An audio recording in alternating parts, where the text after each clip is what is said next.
तो hello guys, कैसे हैं आप सभी लोग। आशा करता हूँ बढ़िया होंगे। आज हम काइजू नंबर 8 सीजन 2 के एपिसोड 13 को कंटिन्यू करेंगे। आज की इस एपिसोड में चैप्टर 79 से लेके 81 तक मांगा चैप्टर्स होंगे और हमने पहले से ही डीवीआरजी प्राइम चैनल पर चैप्टर 1 से लेके 78 तक एक्सप्लेन कर रखा है। मैं उम्मीद करता हूँ कि आपको मेरा काम पसंद आता होगा। अगर आपने अब तक हमारे चैनल को सब्सक्राइब नहीं किया तो सबसे पहले वो कर दीजिए, जिससे आप हमारे चैनल की लेटेस्ट वीडियो को सबसे पहले देख पाओ। तो चलिए, अब बहुत होगी बात, अब बढ़ते हैं एपिसोड की तरफ। एपिसोड की स्टार्टिंग में हम देखते हैं कि काइजू 15 ने एक बड़े से एक्स के साथ कई सारे अटैक बना लिए होते हैं अंडरग्राउंड से, और वे सारे एक्स वह किकोरू पे फेंक देती है, जिसको किकोरू अपनी सूट की मदद से डॉज कर लेती है। कंट्रोल रूम के लोग काफी ज्यादा खुश होते हैं क्योंकि नंबर वेपन अपने फास्टेस्ट रोल के हिसाब से ही काम कर रहा है। लेकिन काइजू 15 शिनोमिया से भी ज्यादा फास्ट होती है और वह ये बात शिनोमिया के पास आकर कहती भी है, और वह अपने फेस को काइजू में ट्रांसफॉर्म कर शिनोमिया पर सामने से शूट कर देती है। कंट्रोल रूम के मेंबर्स देखते हैं कि शिनोमिया के वाइटल्स काफी कमजोर हो चुके हैं और सूट भी काफी डैमेज खा चुका है। कुरुसो को इसाओ याद आता है, जिसने अपनी जान पे खेलकर कुरुसो को बचाया था, और वह नहीं चाहता कि इसाओ की बेटी मारी जाए, वो भी उसके सामने। काइजू 15 शिनोमिया पर पंचेस की बारिश करने लगती है और कुरुसो अपनी तरफ से पूरी कोशिश करता है सूट की रिमोट शील्ड खोलने के लिए, लेकिन उसकी सारी कोशिश नाकाम हो जाती है। कुरुसो चीफ इतामी से मदद मांगता है शिनोमिया की जान बचाने के लिए। शिनोमिया खुद को साबित करके दिखाने के लिए अपने भविष्य को दांव पे नहीं लगा सकती, इसलिए चीफ इतामी अपने सूट को खोलकर तैयार हो जाते हैं बैटलफील्ड में कूदने के लिए। लेकिन तभी शिनोमिया इतामी को यहाँ पर आने के लिए मना करती है। वह खुद इस काइजू को हरा सकती है और वह काफी ज्यादा करीब पहुँच चुकी है, बहुत ज्यादा करीब पहुँच चुकी है। इसका आखिर मतलब क्या है? कुरुसो और इतामी कंफ्यूज हो जाते हैं। तभी कुरुसो अपनी स्क्रीन में देखता है कि शिनोमिया की कॉम्बैट पावर 88% बढ़ चुकी है। शिनोमिया को पूरा यकीन है कि वह उसको पकड़ लेगी, और हम देखते हैं कि शिनोमिया के सामने उसकी ढाल बनकर हिकारी खड़ी होती है। अब चीफ इतामी समझ जाते हैं कि शिनोमिया किसकी बात कर रही है। वह असल में हिकारी के घोस्ट को देख पा रही है। पास्ट में शिनोमिया ने नारुमी को बताया था कि वह नंबर 4 की सूट को पहनने के बाद अपने मॉम की विजन को देख पाती है। नारुमी ये बात कंफर्म करता है कि ये शिनोमिया की मेहनत का नतीजा है। जब एक नया यूजर नंबर वेपन के सूट को पहनता है तो वह अपने मेहनत के जरिए पुराने यूजर की विजन देख पाता है, और इस चीज की रिपोर्ट नॉर्दर्न डिवीजन के कैप्टन ओकोत्सुकी ने हाल ही में दी थी।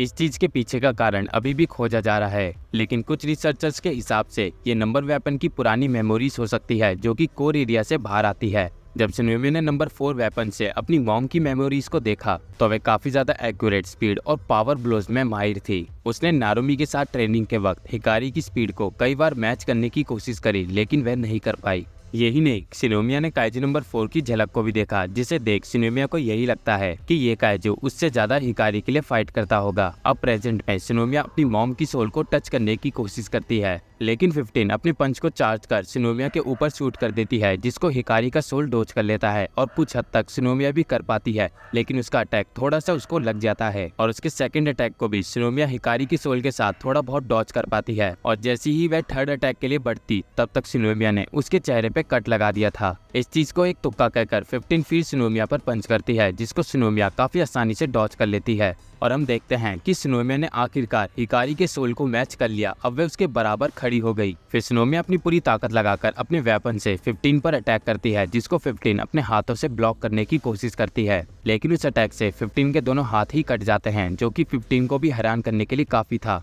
कंट्रोल रूम के मेंबर्स देखते हैं कि शिनोमिया की कॉम्बैट पावर 91% बढ़ चुकी है, नहीं 92%, अब 93 तक पहुंच गई, जिसे सुनकर इतामी काफी ज्यादा हैरान होता है कि 93% हिकारी शिनोमिया की कॉम्बैट पावर थी। क्या इसका मतलब यही है कि शिनोमिया ने अपनी मॉम की पावर्स को मैच कर लिया? पहले उन लोगों ने कहा था कि शिनोमिया डिफेंस फोर्स की सबसे टैलेंटेड गर्ल है, लेकिन देखने से तो अब ऐसा लगता है कि शिनोमिया उनकी एक्सपेक्टेशन के हिसाब से भी काफी ज्यादा है। फिर Shinomiya squadron style technique number 5 का इस्तेमाल करती है, जो कि है ट्विन स्वेलो। फिर वे काइजू 15 के 3 टुकड़े कर देती है, जिससे शिनोमिया की कॉम्बैट पावर भी रिलीज होती है, और साथ ही में उस काइजू का कोर एरिया एक्सपोज हो जाता है। वे टेक्निक नंबर 6 का इस्तेमाल करती, लेकिन तभी काइजू 15 का सर जोर जोर से हंसने लगता है। ये चीज शिनोमिया को भी समझ में नहीं आती, लेकिन तभी उसके कंधे में लगा एक ऑर्गन उसको पूरी तरीके से जकड़ लेता है, और काइजू 15 ने शिनोमिया पर वही अटैक किया है जो कि उसने शिनजुकू के सभी लोगों पर किया था। जैसे ही 15 अपनी ट्रू फॉर्म में आती है तो शिनोमिया खुद को किसी अलग जगह पे पाती है। कंट्रोल रूम के मेंबर्स ये देखकर पागल हो जाते हैं कि उनका शिनोमिया के साथ कनेक्शन टूट चुका है, लेकिन अभी भी उसकी वाइटल्स की रिपोर्ट मिल रही है, जहाँ पे उसकी मेंटल हेल्थ में काफी ज्यादा उतार चढ़ाव हो रहा है। रेडियो कनेक्शन भी टूट जाते हैं और शिनोमिया की कॉम्बैट पावर धीरे धीरे धीरे कम होने लगती है, जिसे देख कुरुसु और चीफ इतामे दोनों ही समझ जाते हैं कि ये एक साइकोजेनिक अटैक है। सिनोमिया को अपने सर में काफी दर्द महसूस हो रहा होता है। फिर उस खाली जगह में उसको 15 की आवाज आती है और वह 15 को पुकारने लगती है कि आखिर वे कहाँ पर है। 15 उससे कहती है कि आखिर वे इतना हार्ड वर्क किस लिए कर रही है। सिनोमिया कहती है कि उसको पूरी कंट्री को काइजू से बचाना है। 15 फिर पूछती है कि आखिर उसको क्यों बचाना है। सिनोमिया बताती है इसलिए क्योंकि वह जिन लोगों की परवाह करती है वे लोग सेफ रह सकें।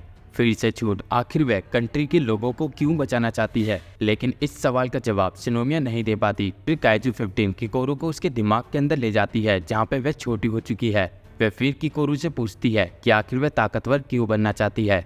किकोरू बताती है कि वह ताकतवर इसलिए बनना चाहती है क्योंकि उसके मॉम डैड उसकी तारीफ कर सके। और अपने मॉम और डैड को याद कर सिनोमिया और भी ज्यादा रोने लगती है। फिर 15 उसके पीछे से आकर उसको पकड़ते हुए कहती है कि उसने काफी अच्छा काम किया, वह पहले से ही काफी ज्यादा ताकतवर बन चुकी है। लेकिन वह हार क्यों नहीं मान लेती, क्योंकि जिन लोगों के लिए उसको ताकतवर बनना है वे लोग उसके सामने खड़े हैं। 15 उसको अपनी उंगली से इशारा करती है जहां पर उसके मॉम डैड खड़े होते हैं। सिनोमिया अपने मॉम डैड को फिर से एक बार देखकर काफी ज्यादा खुश होती है, लेकिन तभी ही उसके मॉम डैड किसी धूल की तरह उसी के सामने गायब हो जाते हैं। 15 हंसते हुए कहती है कि जिन लोगों के लिए वह ताकतवर बनना चाहती है उसके मॉम डैड तो पहले से ही मर चुके हैं। आखिर वे खुद से ही झूठ बोलकर खुद को ताकतवर क्यों बना रही है, वो भी उन लोगों के लिए जो कि पहले ही मर चुके हैं। और अपने मॉम डैड को अपनी आंखों के सामने गायब होता देख छोटी सिनोमिया जोर जोर से रोने लगती है। वहीं पे कंट्रोल रूम के मेंबर्स जैसे तैसे कोशिश करके सिनोमिया को देख पाते हैं जो कि काइजू नंबर 15 के जाल में फंसी होती है। काइजू 15 के पास एक साइकी एबिलिटी भी है। चीफ इतामे देखते हैं कि उस काइजू ने सिनोमिया की सबसे कमजोर हिस्से पे वार किया जो कि है उसकी मेंटल हेल्थ। देखने से तो ऐसा लगता है कि ये काइजू स्पेशली सिनोमिया के साथ ही कॉम्बैट करने के लिए बनी हो।